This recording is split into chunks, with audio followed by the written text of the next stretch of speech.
नमस्कार दोस्तों, आप सभी का एक बार फिर से स्वागत है गुरुकुल एजुकेशन क्लासेस पर। दोस्तों, आज का हमारा वीडियो बनाने का जो पर्पज़ है, वो सीईटी रजिस्ट्रेशन जो फ़िलहाल 2025 के चल रहे हैं, उसके ऊपर है। और जैसा कि एचएसएससी चेयरमैन साहब ने जो मैसेज किया कि आपका रजिस्ट्रेशन जो है वो रद्द कर दिया जाएगा या कैंसिल कर दिया जाएगा, निरस्त कर दिया जाएगा। तो आखिर उसका कारण क्या है? उसका कारण है कि हम पूरी नॉलेज के बिना फॉर्म को अप्लाई करते हैं और विदाउट जो नॉलेज, आधी अधूरी नॉलेज होती है, वो नुकसानदायक होती है हर किसी के लिए। तो आप छोटी-छोटी बातें उनका ध्यान रखें, तो आप घर पर ही अपना फॉर्म भी भर सकते हैं और आपका फॉर्म कैंसिल भी नहीं होगा। लेकिन पहले आपको उसको समझना पड़ेगा कि उसमें क्या कंडीशन थी, फॉर्म को भरते समय क्या सावधानियाँ हमें बरतनी चाहिए, डॉक्यूमेंट्स अपलोड में हमें साइज़ का क्या रखना है, फ़ोटो सिग्नेचर का साइज़ क्या रखना है। फॉर्म भरते हैं वहाँ पर भी स्पेशल इंस्ट्रक्शन दी गई हैं, वो इंस्ट्रक्शन आपको ज़रूर पढ़नी चाहिए। या फिर मैं जो वीडियो बना रहा हूँ इसको आप ध्यान से शुरू से लेकर अंत तक देख लो, आपका फॉर्म गड़बड़ नहीं होगा, ये मेरी गारंटी है। तो आजकल हर किसी के पास android mobile phone 2-2 I think होते हैं कई लोगों के पास तो। लेकिन फिर भी गलतियाँ करते हैं। एंड्रॉयड फ़ोन से आप ये फ़ॉर्म बिल्कुल आसानी से भर सकते हो। कंप्यूटर से सब भर सकते हो, लैपटॉप कंप्यूटर से तो आप बहुत ही आसानी से भर सकते हो, जो कि नॉर्मल है वो तो। बट एंड्रॉयड मोबाइल से भी बिल्कुल आसानी से भर दोगे, कोई समस्या नहीं आने वाली। तो आज का वीडियो बनाने का पर्पज़ यही था मेरा कि आपको मैं वो जो कंडीशंस हैं डॉक्यूमेंट्स की या फिर सिग्नेचर और साइन की फ़ोटो की, तो उसमें क्या साइज़ है और किस तरह से बनाना है। तो सबसे पहले हम डिस्कशन कर लेते हैं उन्हीं के बारे में। फ़ोटो और सिग्नेचर मेन है। देखिए, फ़ोटो अगर आपकी ब्लर आई, फ़ोटो और आपका जो साइन है, जिसको सिग्नेचर कहते हैं शॉर्ट फॉर्म में साइन, ये 2 चीज़ें ऐसी चीज़ें हैं, इनका अभी से यूटिलाइज़ेशन स्टार्ट हो जाएगा आपके एग्ज़ाम से लेकर के आपकी फाइनल जॉइनिंग तक। क्योंकि अगर आपके साइन और फ़ोटो कहीं पर भी मिसमैच होते हैं, तो आपकी जो जॉइनिंग होगी उसमें दिक्कत आएगी। यहाँ तक कि अगर आपके फ़ोटो ब्लर है, धुंधली है, तो आपको हो सकता है कि आयोग आपको एग्ज़ाम सेंटर में एंट्री ना दे। तो इसलिए इनको सीखना बहुत ज़रूरी है। देखो, करना क्या है, पहले मैं डिस्कशन कर लेता हूँ कि फ़ोटो और सिग्नेचर जो होंगे, उसके साइज़ क्या है। बहुत ही ईज़ी है, एक बार सीखो, कुछ गड़बड़ नहीं होने वाली है।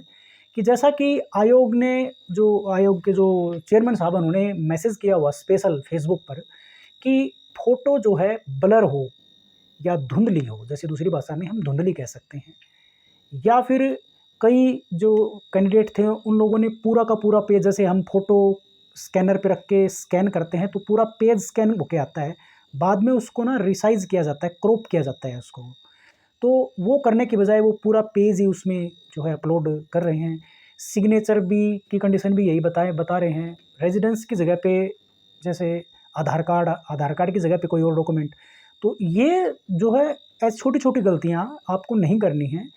देखो, एक तो ये भर्ती के लिए जो सीईटी का रजिस्ट्रेशन है, लाखों युवा इसका इंतज़ार कर रहे थे और कम से कम 2022 में रजिस्ट्रेशन स्टार्ट हुए थे, 2022-23 में एग्ज़ाम भी हुए, उसके बाद में वो प्रोसेस अभी भी कुछ चल रही है कई जगह तो। तो एक तो ये आया इतने दिन बाद है, उसके बाद में आपको मौका मिल रहा है, उसके बाद भी आप गलतियाँ करोगे, तो कैसे चलेगा बताइए? हो सकता है कि आने वाला सीईटी पता नहीं कितने दिन बाद हो, क्या पता हो भी जाए नेक्स्ट ईयर, जैसा कि बोला गया है कि हर साल होगा। लेकिन अगर ना हो तो फिर क्या होगा? तो करियर के साथ खिलवाड़ ना करें। तो मैं ज़िक्र कर रहा था, ज़्यादा लंबा लेके नहीं जाने वाला। फ़ोटो सिग्नेचर का सबसे पहले आप जो है साइज़, इसका साइज़ है 20 केबी टू 100 केबी, ये साइज़ आपको रखना है। और इसका एक जो है पिक्सेल्स में भी डायमेंशन बताया गया है, पिक्सल में वो बताया गया है 200 इंटू 230। मतलब ये जो 200 है ना, ये देखो फ़ोटो, अगर आप फ़ोटो ऐसे, आपकी फ़ोटो इस तरह से है ना, मतलब ये ऊपर की जो ये है ना, ये वाला ये वर्टिकल जो है ना, ये वर्टिकल हाइट, ये हॉरिजॉन्टल हाइट, जैसा कि आप मैथ में पढ़ते हो, तो ये एच है और ये आपकी वी है। ये साइज़ आप बनाते हो फ़ोटो का, तो ये प्रेफर्ड बता रखा है उसने, ये कन्फर्म नहीं है कि आप यही बनाएं। मेन आपका ये है 20 KB टू 100 KB के बिटवीन होना चाहिए, फ़ोटो भी और सिग्नेचर भी। तो 20 KB से लेकर के, मैं ये नहीं कहूँगा कि आप बिल्कुल ही 20, 21, 22 KB बनाइए। आप जो है क्रॉप करके 100 के आसपास 90, 95 रखिए, फ़ोटो आपकी क्लियर होनी चाहिए। तो मैं नहीं मानता कि जो फ़ोटो 90 KB की, 80 KB की, मैं तो कहता हूँ 50 KB की भी ब्लर फ़ोटो नहीं हो सकती। तो वो आप कुछ ना कुछ गड़बड़ कर रहे हैं, कुछ कैंडिडेट, सभी के लिए नहीं है, तो इसलिए वो ब्लर फ़ोटो हो रही है, तो वो आपको नहीं करना है। तो मैं इस वीडियो में आपको मोबाइल से भी बताऊंगा कि कैसे आपको फ़ोटो क्रॉप करनी है। हर किसी के पास फ़ोन है, उसमें एडिट का ऑप्शन है, एडिट के ऑप्शन से आप क्रॉप, देखो हर डेली हम फेसबुक पे, इंस्टाग्राम पे हम फ़ोटो वीडियो शेयर करते हैं, फ़ोटो को हम क्रॉप करते हैं, देखा होगा आपने। वैसे ही आपको अपनी फ़ोटो वैसे भी जनरली रख के फ़ोन से बिल्कुल साफ भी खींच लेते हो। तो वो फ़ोटो अगर साफ़ है तो पीछे की बैक लाइट को बंद करके फ़ोटो खींचनी है आपको अच्छी लाइटिंग में, लेकिन बैक लाइट ऑन नहीं करनी है, क्योंकि वो उसके ऊपर फोकस पड़ेगा फ़ोटो पर, तो वो जो है उसमें चमक आएगी, साफ़ फ़ोटो नहीं आएगी। तो उससे फ़ोटो खींचिए, वैसे ही आप सिग्नेचर का भी खींचिए और उसको क्रॉप कर लीजिए, फिर उसका साइज़ चेक करिए केबी में कितना है। इन्फो आती है फ़ोन के अंदर ही, इन्फो जो है फ़ोन उसकी फ़ोटो की किसी भी इमेज की जेपीजी इमेज होती है वो, ये जेपीजी इमेज है, जेपीईजी, जेपीईजी या जेपीजी एक ही बात है। ये आपको इनमें से कोई भी ऑप्शन, हमारी जो फ़ोटो हम खींचते हैं मोबाइल से वो जेपीजी होती है, कोई दिक्कत नहीं आने वाली। ये वाला जो साइज़ है ना, ये वाला भी आप ऑनलाइन, अगर आपके फ़ोन में ऐसा कोई ऑप्शन नहीं है तो आप ऑनलाइन जा करके कर सकते हो, आप ये साइज़ भी बना सकते हो अगर आपकी फ़ोटो अपलोड नहीं हो रही है तो। अदरवाइज़ मैं गारंटी के साथ कहता हूँ 20 KB से 100 KB के बीच में अगर आप फ़ोटो को क्रॉप कर लेते हो, फ़ोटो और सिग्नेचर को, 100% अपलोड होगी। अपलोड होने के बाद में आप भी तो देखिए ना, वो अपलोड हो गई है। दूसरी बात, तो आपको ये पता चल गया फ़ोटो और सिग्नेचर वाला मैटर। दूसरा जो मेरा मेन मकसद था डॉक्यूमेंट्स वाला, उसमें हरियाणा रेजिडेंस, कास्ट है, आधार कार्ड है, या फिर कोई भी कैटेगरी सर्टिफिकेट है। मैं 1 मिनट में इसमें भी मैंने निकाल रखा है ताकि मैं गलत इन्फॉर्मेशन आपको ना दूं। तो इसमें भी मैं आपको दिखाता हूँ। इसमें जो फ़ोटो के और सिग्नेचर के बाद में हम बारी आती है डॉक्यूमेंट्स की हमारी।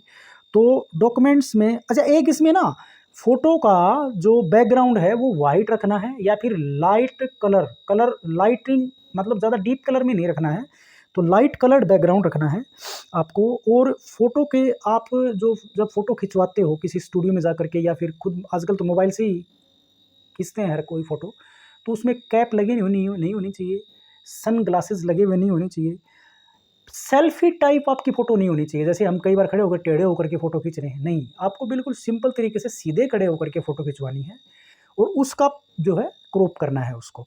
और उसका 200 DPI जो है ना, ये 200 DPI पे आपको जाने की कोई आवश्यकता नहीं है। DPI है ना, एक प्रकार से ये जो है फ़ोटो की डीपनेस होती है, उसकी जो क्वालिटी होती है ना, उसको DPI में करते हैं मेज़र। तो ज़्यादा मैं गहराई में नहीं लेके जाऊँगा आपको। तो ये तो था हमारा फ़ोटो और सिग्नेचर का। बारी आती है हमारे डॉक्यूमेंट्स की, कि हम जो है डॉक्यूमेंट्स को किस फॉर्म में अपलोड करेंगे। तो देखो, ऑल डोमिसाइल आधार कार्ड, देखो क्या-क्या है, डोमिसाइल आधार कार्ड और PWD सर्टिफिकेट जो है, या फिर हमारा एनेक्सर 7 है जो हमारा सेल्फ डिक्लेरेशन है, या ये जो सर्टिफिकेट हैं, तो ये जो सभी की सभी सर्टिफिकेट्स हैं, इनको आप रख सकते हो, जेपीजी में भी रख सकते हो, जेपीईजी या जेपीजी में, और पीडीएफ में भी कर सकते हो आप इसको। इसके साथ साथ हमारी जो एजुकेशनल क्वालिफिकेशंस के सर्टिफिकेट्स हैं, ये आप, अच्छा इनका साइज़ भी है, सॉरी मैं 20 KB, इनका साइज़ थोड़ा ज़्यादा है क्योंकि ये साइज़ में बड़े होते हैं, 200 KB तक, 20 KB टू, देखो ये 100 KB तक था, ये 200 तक है, मिनिमम 20 KB इसमें भी है। तो आप 20 KB मत करिए क्योंकि वो साफ नहीं आएगा। आप इसको 180 190 कर दो ना, 200 KB तक तो है ही, 180 170 इस यहाँ तक रखोगे, क्लियर आएगा। और क्रॉप करने के बाद में आप उसको खुद जो है प्ले करके देखिए, अपने फ़ोन से भर रहे हो तो फ़ोन में, कंप्यूटर से कर रहे हो तो, या डेस्कटॉप से कर रहे हो तो उसमें भी आपको ओपन करके देखना चाहिए क्रॉप के बाद में कि वो क्लियर है कि नहीं है। क्योंकि आपको दिक्कत आएगी। तो और इसके बाद में ये जेपीजी पीडीएफ है, उसके बाद में बाकी हमारे जो एजुकेशन से संबंधित हमारे डॉक्यूमेंट्स हैं, 10वीं है, +2 की है, या फिर हमारा डिप्लोमा आईटीआई या कोई और डिग्री डिप्लोमा कुछ भी हो, उसको आपको केवल और केवल पीडीएफ में देना है। इसमें कोई ज़्यादा समस्या नहीं है। पीडीएफ में इसमें साइज़ रखा गया है 20 KB टू, इसमें 5 MB साइज़ रखा गया भाई, 5 MB काफ़ी है, 5 MB। तो अभी मैं डिस्कशन ये कर लेता हूँ कि डॉक्यूमेंट्स जो आपको अपलोड करने हैं, अगर आप उसको पीडीएफ में करना चाहते हो, देखो फ़ोटो और सिग्नेचर तो आपको जेपीजी में ही देना है। तो यदि आपको पीडीएफ बनाना है ना, तो मैं एक आपको रिकमेंड करता हूँ भाई, एक एडोब स्कैन के नाम पे एप्लीकेशन है आपके फ़ोन में, अगर आप फ़ोन से फॉर्म भर रहे हो तो आपके फ़ोन में है एक adobe scan, ADOBE, adobe scan के नाम पे एक ऐप है। इसको आप इंस्टॉल कर लीजिए, लॉगिन कर लीजिए, फ्री है वो। उसमें प्रोफेशनल मोड भी है, उसमें आपको पैसे देने पड़ेंगे। आप फ्री वाला ट्रायल ले लीजिए, क्योंकि आप इतना काम नहीं करेंगे उससे। तो स्कैन करते हो ना, तो स्कैन करते टाइम ही ना क्रॉप का ऑप्शन पहले ही आ जाता है कि भाई कितना स्कैन करूँ मैं, अपने आप बताएगा वो। तो आप अपने हाथ से ही टच करके उसको एडजस्ट कर सकते हो कितना मुझे स्कैन करना है। जैसे 10th का सर्टिफिकेट है तो आपको अपना रजिस्ट्रेशन नंबर, उसमें रोल नंबर वगैरह सब दिखना चाहिए। ऐसे ही आपका कास्ट है, डोमिसाइल है, जो भी है, उसको आसानी से करिए। और पीडीएफ में जब वो सेव होता है ना, तो बिल्कुल क्लियर इमेज आती है। इसके साथ साथ 5 MB का तो छोड़ो, वो तो मैं कहता हूँ 200 KB, सॉरी MB नहीं, 200 KB, 250 KB तो बहुत ज़्यादा हो जाएगा। आई थिंक 100 KB के अंदर ही रह जाएगा और क्लियर इमेज आएगी। तो दोस्तों, मैं इस वीडियो को ज़्यादा लंबा नहीं करने वाला। तो ये बातें अगर आप ध्यान में रखते हो तो बिल्कुल आसानी से जो है किसी भी इस फॉर्म में गलती नहीं करोगे। और मैं जो है आपको बना करके भी दिखाऊंगा कि फ़ोटो और सिग्नेचर आप मोबाइल से और डेस्कटॉप से कैसे कर सकते हो। So thanks for watching. Video पसंद आए तो लाइक कर दीजिए, शेयर कर दीजिए और चैनल को ज़रूर सब्सक्राइब करिए। Thanks for watching.